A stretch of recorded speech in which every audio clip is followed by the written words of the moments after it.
হাই everyone, good morning. আজি প্ৰায় challenge হাতত লৈছোঁ দেই 30 দিনৰ কাৰণে। ৰাতিপুৱা অকণমান সোনকালে উঠিম, উঠি প্ৰায় আধা ঘণ্টামান খোজকাঢ়িম। এয়া হৈছে প্ৰথমটো দিন। মই বাৰু বেছি সোনকাল নাই উঠা দেই। তাৰপিছত এইফালে এয়া খোজকাঢ়ি আছোঁ, এইফালে কুলিৰ মাত শুনিছেনে? বহাগ পালেহি মানে।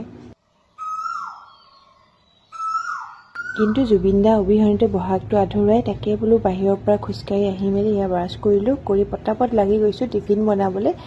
আকৌ এটা মটিভ লৈছোঁ যে বাহিৰত অকণমান খোৱা বোৱা কমাই দিম। এয়া ৰাতিৰ পনীৰ আছিলে, তাকে বোলো ভাতৰ লগত অকণমান ফ্ৰাই কৰি ল'লোঁ, লৈ গা পা ধুই ৰেডি হৈ ল'লোঁ দেই। তাৰপিছত টিফিন বানিলোঁ। একদম এইখিনি সময় দৌৰাদৌৰি হয়, যিহেতু 7টাতকৈ অফিচ পাবগৈ লাগে। এইফালে গাড়ী আহি ৰৈয়ে আছে। তেনেকৈ আৰু এয়া অফিচ আহি পালোঁ, আহি গণপতি সেৱা কৰি ওপৰলৈ উঠি গ'লোঁ।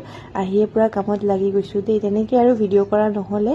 আৰু এতিয়া প্ৰায় 11:30 মানে বাজিলে আৰু বাহিৰৰ পৰিৱেশটো দিছে ন, অকণমান ৰ'দ দিছে দেই আজি। এয়া টিফিন খাব লৈছোঁ। তেনেহ'লে এতিয়ালৈ এৰিছোঁ দেই, নেক্সট ভিডিঅ'ত লগ পাই আছোঁ। Bye bye.